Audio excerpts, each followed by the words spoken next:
so on and so forth. And if you look around, a lot of great things have happened since then. With that being the case, you know, we're all here today to dedicate the Pheasants Forever track here. Make a memory of Greg Heil and Fred Perkle, Russ Perkle. And you know, just really like that everyone's support for showing up. So the acquisition took place in 2011. It was 217 acres.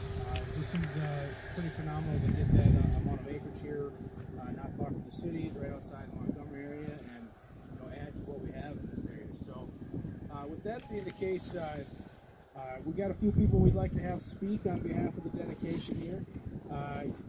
Kind of want to talk about the background of how this took place and how it developed and where it's going from here.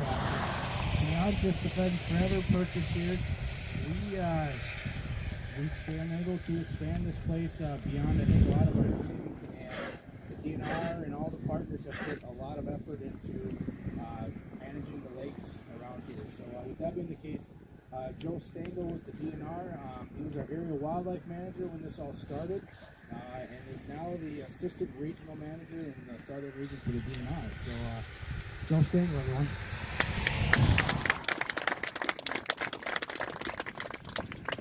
Thanks, Mike. Yeah, this is really a phenomenal project. The story I always tell about this project is when I was moving from Olivia in the Redwood Falls Area Wildlife Office and moving to Nicollet, I was actually sitting in my kitchen while the movers were moving my stuff on my laptop, writing what we call the Wildlife Acquisition Information Form. And went through a couple different iterations. There was some combo thought that maybe DU would buy part of it, Pheasants Forever would buy part of it, but I started talking, it starts raining. But really, this project actually got started even before I was sitting in my kitchen working on it, and it's really, like Mike said, started with a designated wildlife lake, which is Sanborn Lake, and we've really grown the habitat base, the lake shed around Sanborn Lake, and created a lot of quality habitat. As you can see, a lot of this could not have been done without partners, and you know, throughout my career working in the Nicollet area, it was always working with really good partners, and that's everything. Every partner from, you know, your large NGOs like DU and Pheasants Forever, of course, and a lot of small sportsman groups. So we're really fortunate to have a great partner base. Like Mike said, this started out as a 213-acre acquisition that Pheasants Forever did, bought with outdoor heritage funds. Pheasants Forever then went on to develop some of the wetland habitat work. This is big enough for everybody. And it really blossomed from that. Ducks Unlimited, along with this acquisition, has been looking at doing work on Sanborn Lake to give us management capability to manage it specifically for waterfowl. Along with that came 3 subsequent acquisitions around the lake that Ducks Unlimited did that were referred to us by the local folks that knew that we had willing landowners.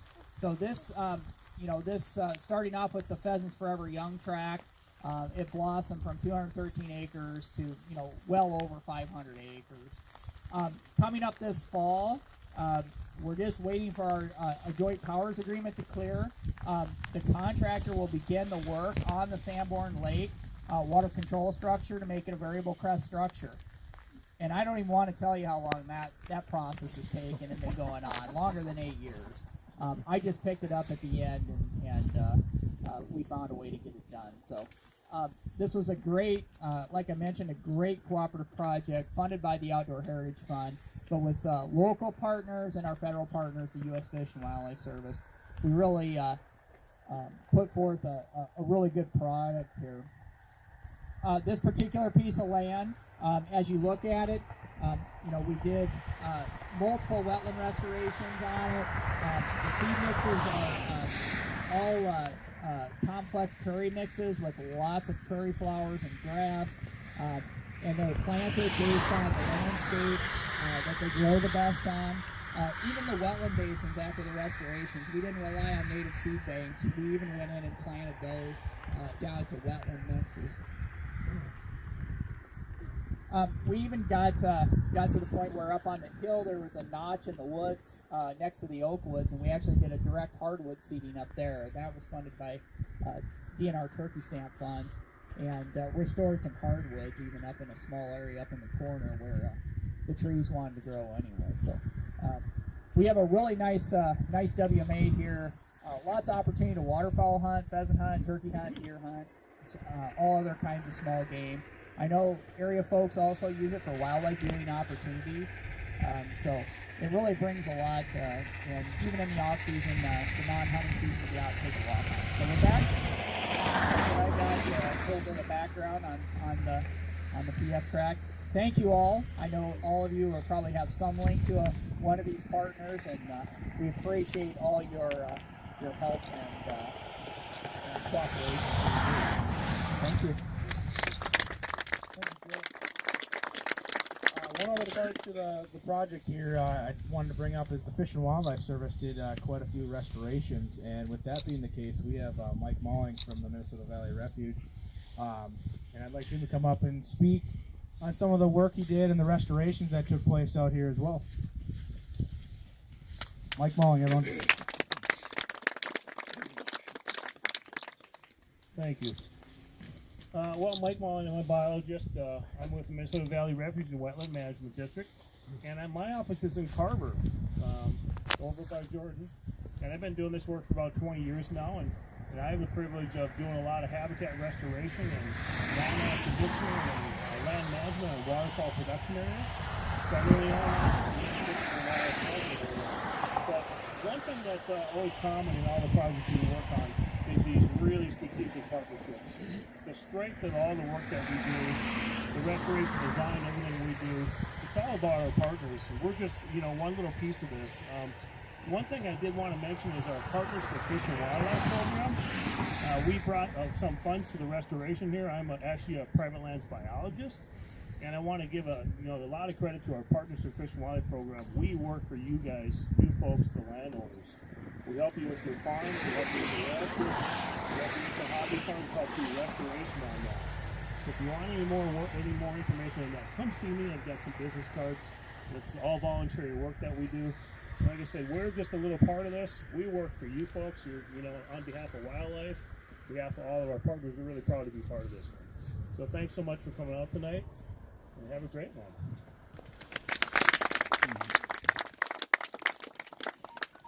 All right, as we're talking about partners, just kind of want to mention all the partners in the project here as we go. And Sueur County Pheasants Forever, Young Family Partnership, Minnesota Outdoor Heritage Fund, U.S. Fish and Wildlife Service, Sueur County Habitat, New Prague and Montgomery Sportsman Clubs, Minnesota Waterfowl Association, Scott Sueur chapters,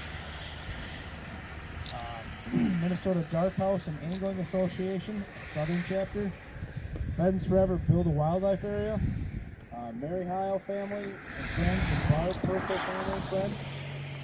So just a round of applause for all the partners, please.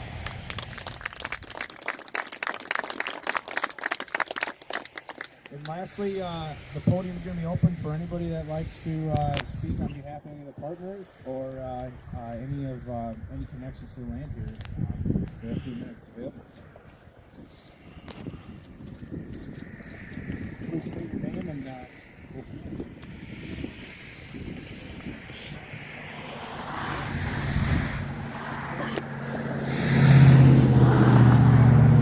I'm Mary Heil. I just have a real couple of quick things that I'd like to say. We would like to thank all of the organizers, volunteers, and those individual groups and clubs who donated financially to this wildlife management area.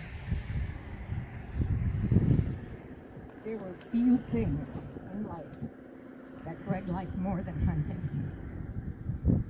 I'm not sure what he loved more, the excitement of the hunt or being with his friends. Greg and Fred grew up in this area and had access to hunting land, but many people do not. So these public lands are critical for those who are not so lucky. Thankfully, these areas will protect wildlife habitat for future generations. Not only for hunters, but for those of us who just like to watch wildlife.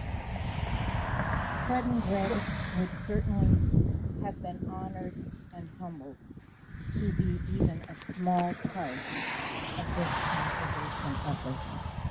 Thank you again.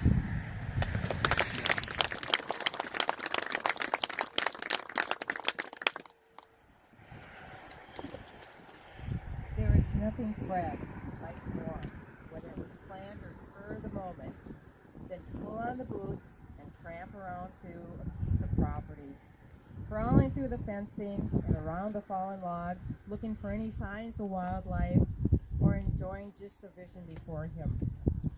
The vision, or excuse me, the experience for those of you who knew my husband, would be further enhanced with a buddy or two, so that as they walked along, they could talk about things, solve the world problems, and be in the place that they enjoyed the most.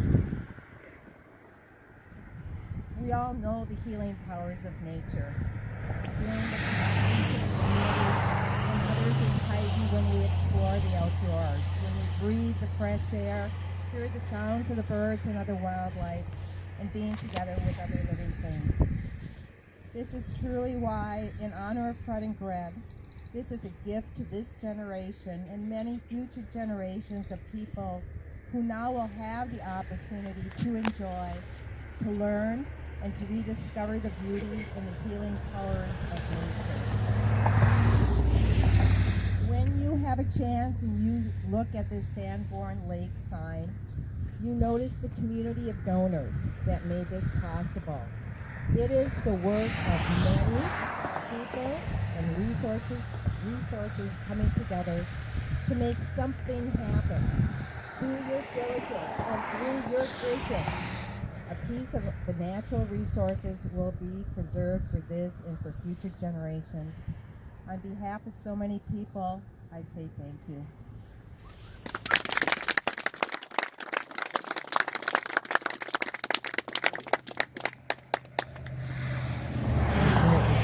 Anybody else interested in speaking?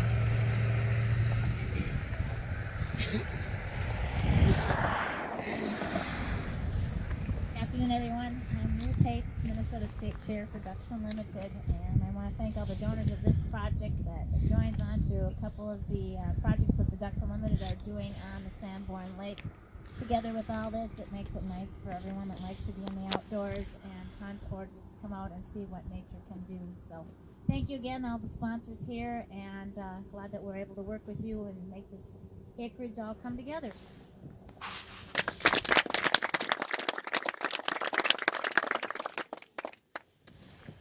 Well, with that being the case, I think we'd like to do a large group photo opportunity.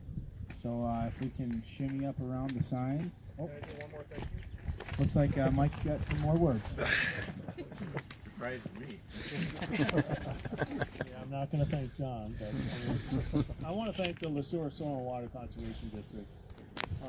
And we know somebody that's here today that worked for this county with all his heart and soul. I really appreciate what you're doing in this county, Mike, and what the Soil and Water does in most counties is really leads the way for conservation. These projects like this happen for a reason. They start local, and they build in partnerships like this. So thank you to the Soil and Water Conservation District for the great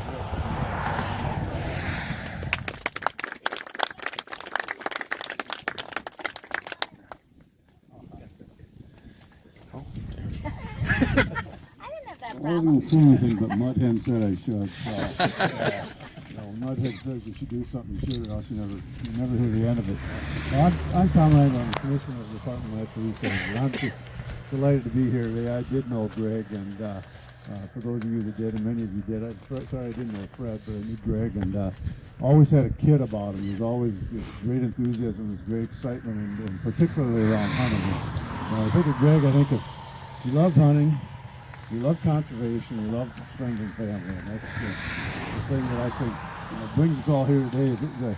I hope that the day of the hunter conservationist is not over, but Greg was that. I mean, this community, this New Prague Montgomery community, is all about hunting and conservation. There's great activism here, and you can see by all the names on the board how that manifests itself. People come together; they don't just shoot things; they go out and they try to make sure that we restore those critters as well.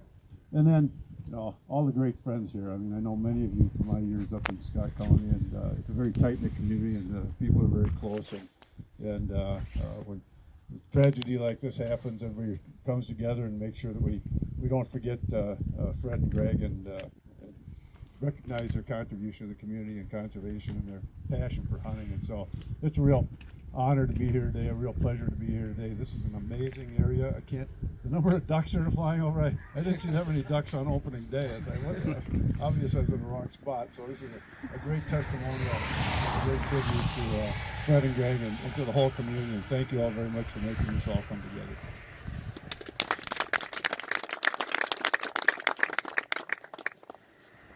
Anybody else? All right, with that being the case, if we can get everyone up to the board up here, I'm going to let guy in the back here lead the way. That's looking the other way right now. I hope lead this together. He'll get us together for the pictures and go from there. Thanks for coming, everyone. Afterwards, we'll be going up for lots and burgers. So, thank you.